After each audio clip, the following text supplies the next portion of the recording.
Hello everyone and welcome back to the channel. Please don't mind my hair if it flies everywhere. It is a bit windy outside right now, but it's such a beautiful day I decided to film this right here. So today's content is going to be all about the GoPro, and in particular the GoPro Black 9. Now I'm so excited to try this camera out, and I want to thank GoPro Philippines for sending me this unit. But even though I have this unit already, I actually ended up ordering my own because I didn't know when we were gonna get it. Plus, I always need a spare backup camera anyway. My history with GoPro has spanned for many years, but I started filming back in 2006. That's how old my YouTube account is. But I only started using GoPro around, I think, 8 years ago when the Hero 3 came out. Imagine it was a Hero 3 and then the 4, the 5, the 6, the 7, the 8, and then the 9. I actually even had the GoPro Session, which is this little camera right here, which was about the same time as the Hero 5. And then I have the GoPro Max, which is their 360 camera as well. And now we are filming everything on my GoPro 8, which is this guy right here, which this is actually my backup camera, and we're on my main camera. Back then I used to shoot with DSLR cameras and actually full-on video cameras, but ever since I let my production team go and started self-vlogging again, I actually went to switch and I tried a little few of the other point-and-shoot cameras, but I still wasn't getting the quality that I was hoping for. But ever since GoPro released the 7, I became a full-fledged GoPro vlogger. And I've been using the GoPro ecosystem for about 2 years now, and I've been super happy with it. Being an avid YouTuber as well as consuming other people's contents, I always saw that other people had like the shaky, jittery movements when using a camera without a gimbal, and I didn't want that feel for my channel, hence I went with the GoPro because the stabilization was awesome. And besides that, when I was traveling, carrying around heavy lenses, the tripod, the gimbal, everything adds up and it becomes a really heavy, cumbersome experience.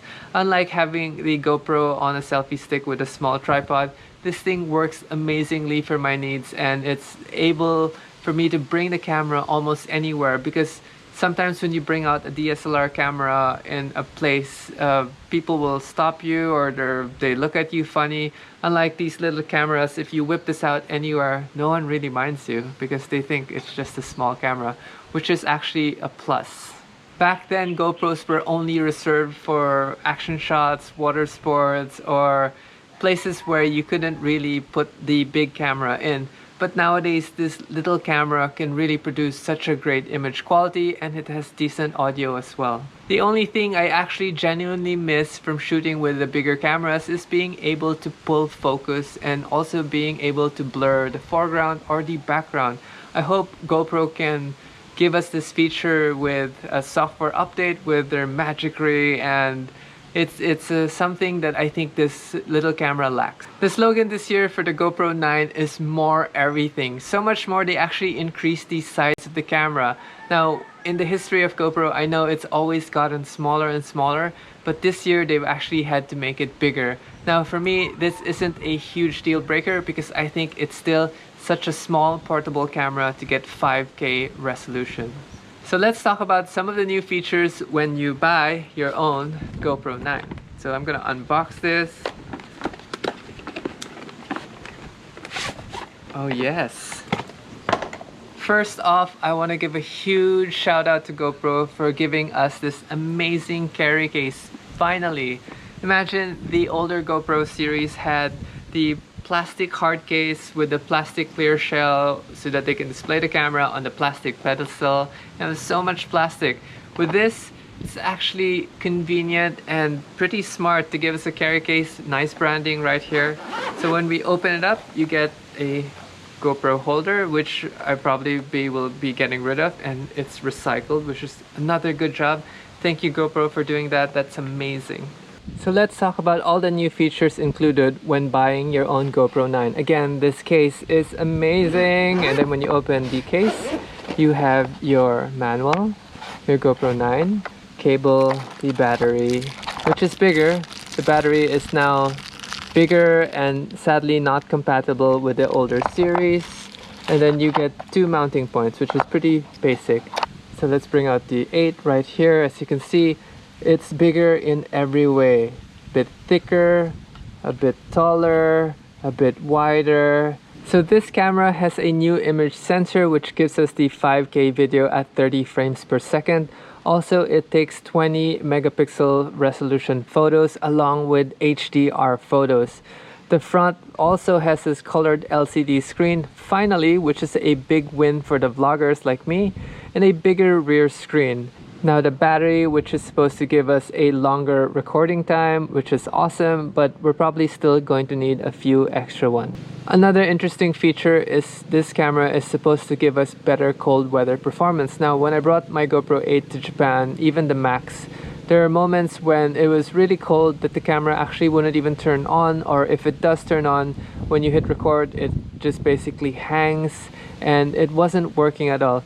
So I'm really excited. Hopefully one day we are able to go back to Japan and go snowboarding again. Another great update is the Hyper Smooth 3.0. Now the Hyper Smooth 2.0 on the GoPro 8 was very good already. I can't wait to really put this to the test and see how much stability and how much better it has improved over the 8. Also, it gives us 240 frames per second slow-mo at 180p, and it also gives us Time Warp 3.0. Another cool feature that this camera has is hindsight. Hindsight allows you to capture 30 seconds before you even start recording. So I think it's sort of like pre-recording even though you don't hit the record button, so that it allows you to sort of like never miss a really important event. It's pretty cool that GoPro decided to bring back the detachable lens cover. As you can see right here with the 8, you cannot remove the lens cover. Similar to the 7, you can just twist it off and it will come off, and you can also change it to the ND filters, or they will be giving us the max lens mod, which allows us to get like the super wide angle along with the Hyper Smooth 3.0. Also, another cool feature with the software is live burst and schedule capture. This allows us to set timers on the camera, which will give us control over, I guess, filming things where, let's say, we had to do something else and we set up the camera to do sunset or sunrise, and it just basically allows you more freedom. A few more key features is live stream. Live streaming, although I've never used it before, I am excited to try it out. Look at that, like, I can't believe finally there is a colored LCD screen in front of the camera. Now this also has in-camera horizon leveling, which means even though you're running with the camera and doing this, it's going to give you a relatively flat horizontal plane. Also, the camera is waterproof up to 33 feet. Sadly, the only thing compatible with your GoPro 8 and the older generation GoPros are the mounts and the SD card. Everything else will have to be new.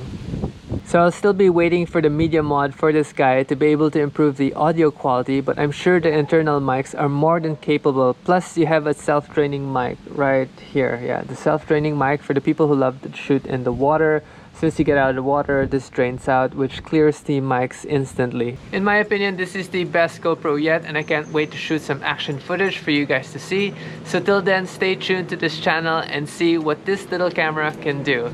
Hope you guys are staying safe, and I'll see you guys in the next video. I wonder if the next GoPro after the 9 will be called the X rather than the 10. What do you guys think?